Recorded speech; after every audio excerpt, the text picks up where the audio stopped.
This is longtime gamer Venry Fairden introducing Uncle Troy's Minecraft videos.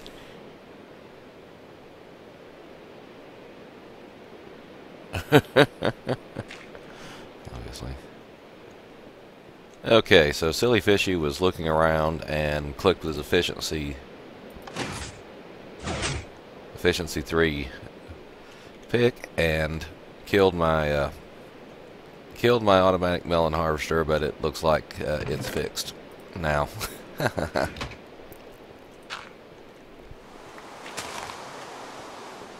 Come on, drop some saplings. Now I've heard it both ways. I've heard that if you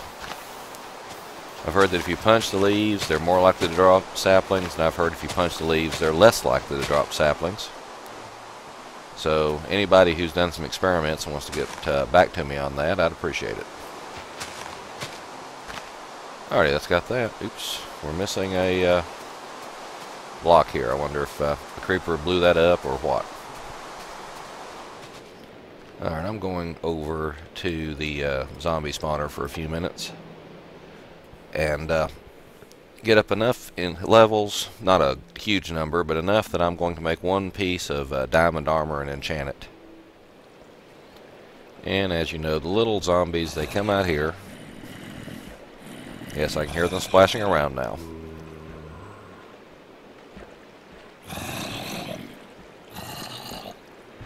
They come out here, they go up there,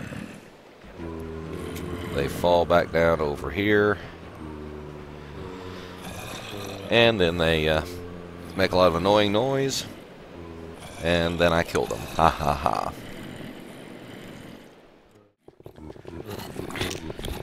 Okay, getting a little bored here, just sitting, waiting for zombies to pile up, but I think we've got about 70 or so there, which should be enough for several levels. I also picked up a couple levels going outside and killing an annoying spider who was bothering me. Alright, here we go in 3, 2, 1.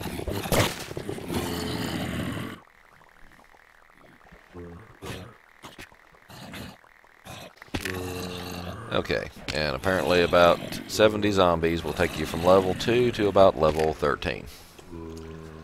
Let's see, where did I, about to say, where did I leave my cart? I left it here on the track. Woohoo. Alrighty, I will be back with you shortly.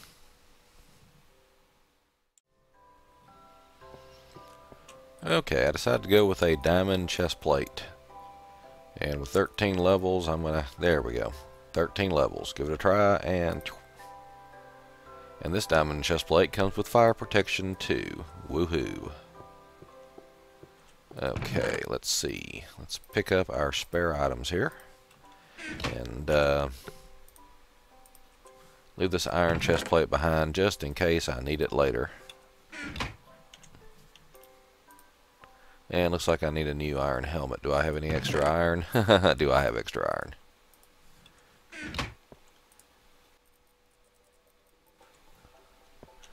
Alright, and I have plenty of wood. What don't I have for adventuring? Don't have any coal. Do I have coal? Stack should be sufficient. Alright, the plan for this morning, in addition to being hungry all the time because I'm living off melons, is to wander over where we left our, what's the word I'm looking for? Left our stronghold that we found with our ender eyes a few episodes back. And I have 8 eyes of ender. I'm going to stick them in the portal and see if anything happens. Now, if I remember correctly, our stronghold is somewhere around X -800, which would be over in this direction. No, be in this direction. That's the X. And our Z is 400, which is over in this direction. So I need to go roughly this way. There's a base behind us, and we're heading roughly this direction. Which means I got turned around because I was certain from our exploration the other day that we were over in that direction. Wonder what came up here. Probably me. Oh, wait. This is that spider spawner that I always said we'd come back to and do something with. I heard a rumor that spiders are worth more experience-wise than... And I'm already lost. There we go. Spiders were worth more experience-wise than zombies. And I'm lost already. Alright, we want X to be getting smaller. There we go. And by smaller, I mean further away from positive numbers. And Z to be getting bigger. So, somewhere in that general direction. And that looks like one of our zombie traps. Not mine. That would be Esweb's zombie trap, I believe. So I remember vaguely us passing that. Dang it. Never a good way down. I remember vaguely us passing that once on our way back, so we're good. And I think I remember having to go through a desert to get to this nether stronghold. Melons just do not fill you up very long at all, do they? Already hungry again? This is just getting ridiculous. I've written down X negative 813, Z 437. So my Z is about right, but my X is way off. And I cannot get up. There we go. Ah. This must be the Pumpkin Island that that Tech mentioned one time. And this must be one of them awesome mountains he mentioned. And looks like we've got some underground caves we could explore. We might explore those on the way back. Ooh, this looks nice. This would be all that, when he and I were out exploring, I took a certain path and he took another. And it seemed like he was always saying, oh, I just found the perfect entrance to my new dwarven fortress. I just found, you know, a perfect island to set up a base. And of course, I didn't. So apparently I'm taking the path he took. Oops. Oh, my ankles. Ah. I see on the horizon there, just under my cursor. I'm going to hold still for a minute so I can zoom in without making everybody sick. And now zoom back out. Okay. And no, that's not part of the game. I wish it was. And there's been many times I've hit the center mouse button or some other button wanting to zoom. Alrighty.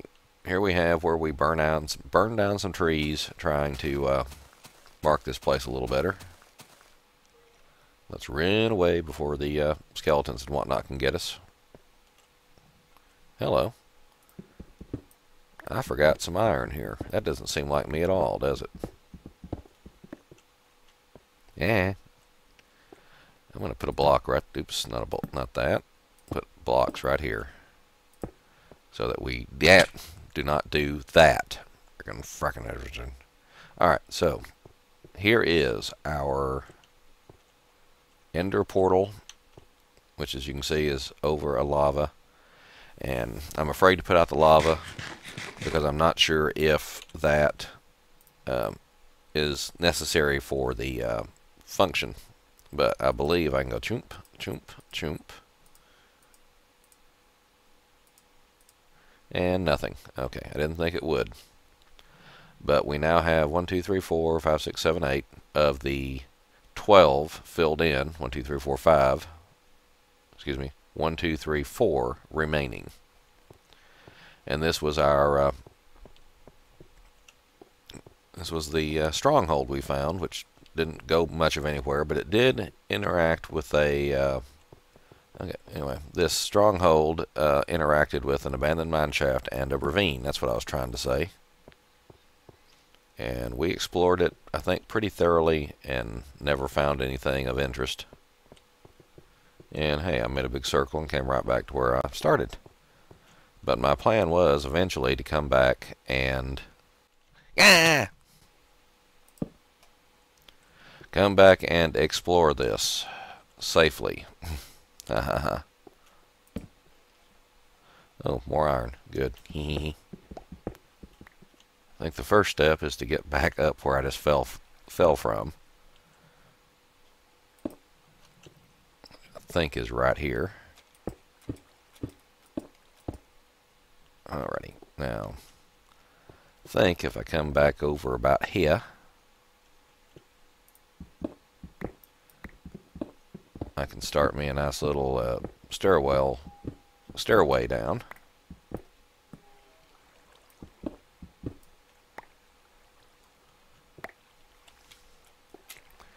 Okay, well apparently I went a little too deep because I thought I was going down toward the bottom of the ravine, and instead I went all the way down to bedrock. So let's head over this way and see if we come out in the ravine. I hear water somewhere. Oops. Better switch to our shovel. Ah.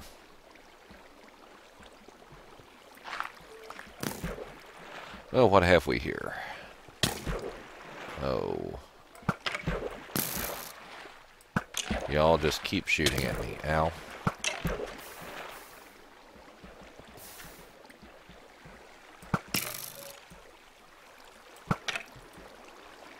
And blah. Okay.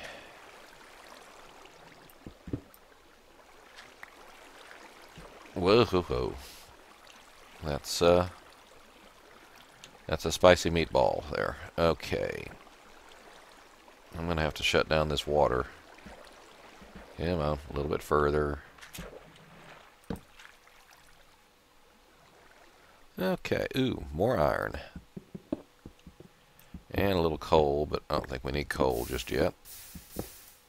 And this opens up into a much larger area. You know what may be here? Diamond. Diamond may be around here. So we need to circumnavigate this here Lake O Lava. And yes, I'm holding down the shift key like my life depended on it. Okay, I was telling the story of how I knew computers, which is how they describe it around here. You know, well, there's Troy. He knows computers. How I knew computers in high school. And when I got to college, I got a job. My work-study job was help desk at a business office where they used Apple II computers, or business college, so to speak. Actually, I attended a technological university, but they had a good business school. And the different areas of concentration in school were called colleges. Not sure if that's standard or just something we did in Tennessee. But anyway, so the business students were really bright, but they did not know computers. So it was my job to help them figure out how to use computers to do their businessy stuff. Alrighty, can I get around this redstone here? Alright, I think I got it all before it burn up. You may say, Troy, why are you picking up redstone? Well, one of my subscribers, apparently, the fact that I ignore redstone or let it burn in lava really upsets him. So I want to stop doing that, at least on camera. And this was back, well, it was still the general time of the computer industry where if you wanted a program to do something, you had to write it yourself. I'm pretty sure the business simulation program that the kids were using on their Apple II computers to do their business course assignments. Okay, Silly Fishy has left the game, so I've got the server all to myself. And I'm not exactly antisocial, but actually I do prefer to play by myself generally. And the main reason I'm on a multiplayer server is that people want to play with me, so there you go. Anyway, I believe the software that the business students were using was actually written in-house. That looks like something I've already dug out, doesn't it? I may have finally made my way around. But back then, if I remember correctly, floppy disk held like 80 kilobytes of information. And of course, programs were fairly small. Most of them would fit on a single floppy disk with room for data. So if you you didn't leave your computer on all the time. You turned it on and off like a radio or something. Although nowadays people leave their radios on all the time. But what you do is, if you're going to do word processing that day, you'd put in your word processing disk. You'd turn on the computer. It would load up, and you would save your documents you were working on that same floppy disk. And if you wanted to do a spreadsheet or something where you take that disk out, you'd put in your spreadsheet disk, and you would reboot the computer to load up the spreadsheet program, being the only program on that disk again, save your data to that disk, and go on. This Unbreaking 3 pick is awesome. I mean, I brought my new Diamond Efficiency 3 pickaxe because, I thought, well, this thing, look how low it is, how barely there is anything left, and yet it keeps on going. Hello. We have diamonds, diamonds, diamonds. And we have dirt. No, dirt. Gravel. I was about to say that goes a long way up, but actually it just goes a little bit.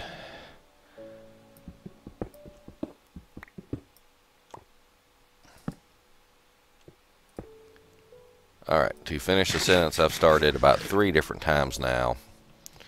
If you used word processing for, say, home and business use, then you made a copy of the program, you put it on 2 disks, and when you wanted to do your home correspondence or whatever, you would boot up on your home disk, and if you were doing business work, you'd boot up on your business disk, and then save all the files you created onto the same floppy that held the actual program. And that was convenient. You always had the data there on the same disk as the program that was accessing it, so you never had to swap disks.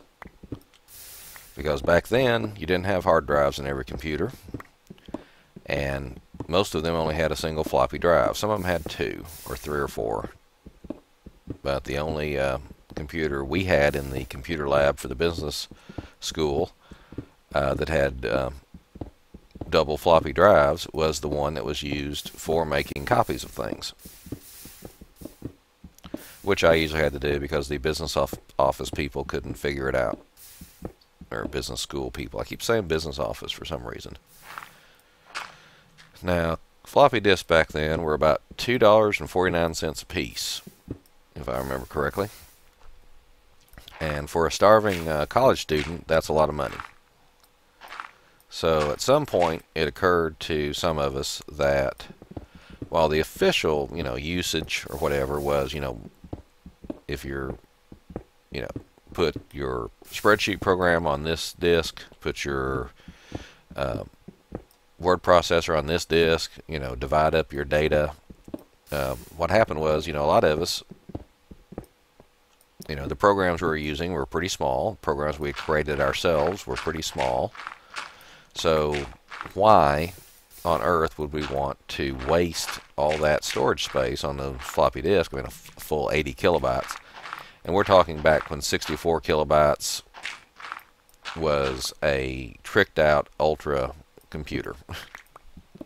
And most programs you wrote most programs to live in 16 kilobytes of RAM, because you never knew just how much RAM somebody would have. And of course, in the computer lab, it seemed like every computer had a different amount of RAM. I think we've covered about as much of this here lava pool as we can. Poof, on fire. So we started putting multiple programs onto one floppy, because you had room for your word processing program, your spreadsheet program, your business simulation, etc. Now, the problem with putting multiple programs on one floppy disk was that you had trouble accessing them. You had trouble accessing them because when you only have one program on the disk. All right. Da, da, da, da, da, da. Goodbye to our Unbreaking 3, which then immediately came back into our inventory. Alright, the old Apple II discs, you could set them up to where a particular program would automatically run when you booted up with the disk. That was known as the Hello program. In fact, you'd initialize the disk by typing in init, I-N-I-T, and then you'd give it a program name like Hello, which would be the program it ran when you booted up with it. Oops. Alright, so that gets us... Alright. And once again, there it is again. I think I had this problem before with the sword. The unbreaking just doesn't want to go away. This is hilarious. Okay, I'll just keep using this forever then. Okay, finally we no longer have our Unbreaking 3. Now we've got Efficiency 3, which is very efficient. Okay. I said this the other day, and I think it's true. I haven't really thought about it, but I think since we started this multiplayer server over with the 1.0, this is the only... That Efficiency 3 diamond pick was the only diamond pick I had made. I just know if I stand here long enough, something's going to drop on my head. I'm afraid I'm going to have to go up a bit and get into this abandoned mineshaft. Grumble, growl, growl, grumble. Which is apparently also part of the... I'm tapping these to make sure they're not silverfish blocks, by the way. Ooh. Yeah. Easy there, buddy. That goes down deep. Oh. This efficiency is dangerous. Apparently I think with my mouse and occasionally just say, well, I'll go over here maybe, or over there maybe. This looks like a cave. And I prefer caves over abandoned mine shafts.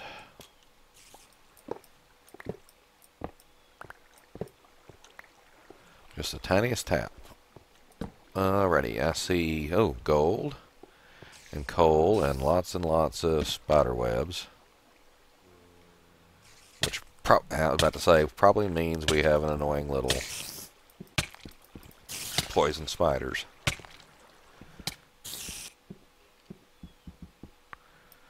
Cheating, glitching spiders.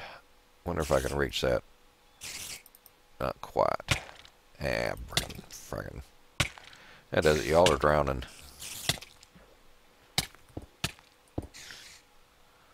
Alright, we are going to kill that spawner. And ignore... There we go. And ignore our spiders. As long as we can. Back out of here. Back, back, back.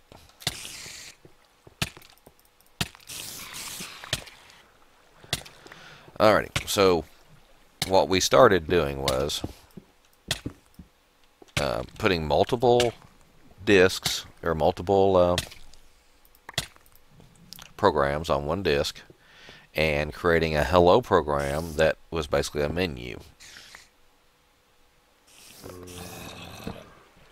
Is that a full-size spider? Well, that's a full-size spider. And that's a baby spider. This story's taking a lot longer in real life than it did in my head. Alrighty, and once again, we're poisoned.